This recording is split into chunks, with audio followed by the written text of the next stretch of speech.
question on everyone's mind this morning is, who started the fire? Let's talk.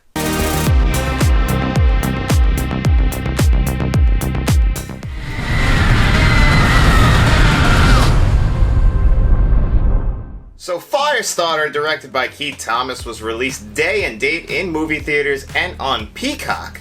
And this movie is a remake of the 1984 film starring Drew Barrymore, which is based on the novel by Stephen King that was released in 1980. This is a brand new film. This movie stars Zac Efron and Ryan Kiera Armstrong, a father and daughter. Ryan has some telekinetic powers, or telekinetic powers, just like her father, and she has this new power, a pyrotechnic power that can actually make her start fires, hence the name Firestarter. This movie follows her and her family, a father, a mother, and a daughter, as they are trying to navigate the world that they live in, because all three of them have essentially superpowers, but they have to hide them because the real world will not accept them for who they are, so they have to find ways to not use their powers, and the father and mother have to teach their daughter how not to use her powers, how to hide them. Well, mainly Zac Efron's character wants her to hide them because it's the only way society will accept her. There is no way that they're going to accept a girl who can start fires with her mind, or can read minds, or even manipulate other people's minds, as we've seen Zac Efron do in this film.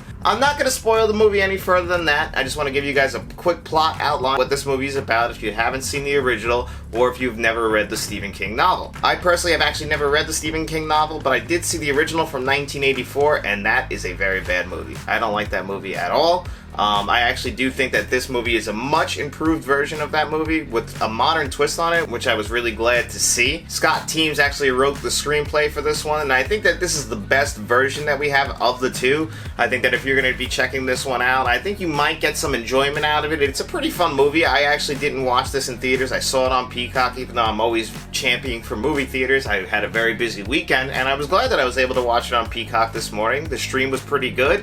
It was a little laggy at points, but I don't know if that's Peacock or my internet. I'm sure everyone's running out to try and turn this on this morning, and hopefully they had a good time. I actually did really enjoy this at home. I don't think I would have enjoyed this as much in theaters. It's kind of just a run-of-the-mill horror movie from Blumhouse. It had that Blumhouse tone to it, even right down to the score, which was done by John Carpenter, Cody Carpenter, and Daniel Davies. All three of them did the two Halloween scores for Blumhouse, so it was really cool to see them all back, and it really had that John Carpenter tone of score that I personally really love, with the synthesizers going. And I think that was the best part of this movie, was that and the cinematography. I really thought the cinematography was very well done in this movie. It kind of has that warm but like flat coloring that Blumhouse has in a lot of its films, but I did like that, plus the score. Now the acting, I'm not gonna lie, was not the greatest. All around it was pretty flat. Everything kind of felt a little soulless, and everyone just kind of felt like they were running lines. There was a point like in the near the end of the movie where Zac Efron is really trying to portray a very emotional moment with his daughter that just did not work. It kind of felt cheesy and forced, and that will kind of just hold the film back overall, just because the acting isn't great. It just wasn't great all around. Ryan Kiera Armstrong, on the other hand, actually for a child actor, she did really well. I actually really loved her performance in this. I thought she did a phenomenal job. Some of the lines which were written were not that great, and there's a line again towards the third act where this movie kind of just shifts into basic superhero plot, almost like an X-Men film ending, and that also was poorly written. It really just felt like the movie kind of had a tonal shift as we go from the first two-thirds to the third act, and that was kind of unfortunate because the first two-thirds I was genuinely really into the story. Even though I kind of knew the story, I was still very wrapped up in it and I was having a good time, but then it kind of shifted for the third act to give us that big kind of Hollywood ending that I just didn't really appreciate, that I'm not a huge fan of, but it was still a very well made movie overall in my opinion. Keith Thomas actually did one of my favorite horror movies from last year in The Vigil. That's a great horror movie if you haven't checked that one out, and I think this one was pretty good. I see that it's getting pretty badly roasted by critics right now. I think it has a 27% on Rotten Tomatoes. I don't think it deserves that, but it is not a great movie. I don't think you need to see this in theaters. If you have Peacock, definitely check this one out on there. I think that's the best way to watch this film, is just, on a Friday or Saturday night with a bowl of popcorn. I think you can have a good time watching a nice little horror movie from Blumhouse. I think that's the best way that I could describe this film.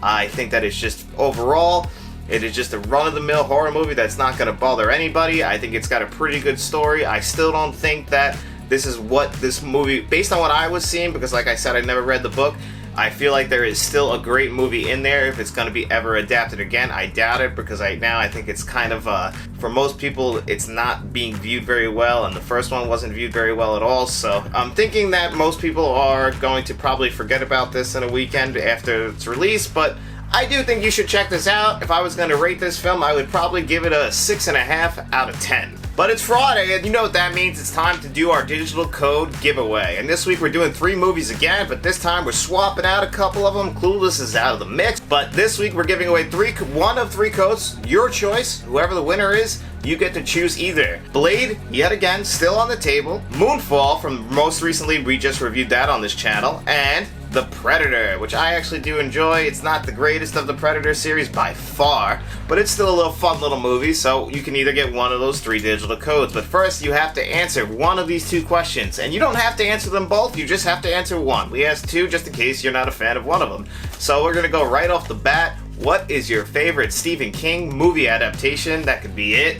That could be The Shining. It could be any of those. Maybe you're a fan of Sleepwalkers, or you're a fan of the original Firestarter. Hey, let us know in the comment section below which one of those. And for your second question, just because I'm feeling a little crazy today, what is your favorite 1980s horror film? You just gotta answer one of them in the comment section below, and then you come back to Monday's video, which is our always sunny episode and review video, and we spin the magic wheel and we pick a winner, and then you get your choice of a digital code. And guys, as always, thank you for being a fan of Let's Talk. Please make sure you like, share, and subscribe, and you tell all your friends.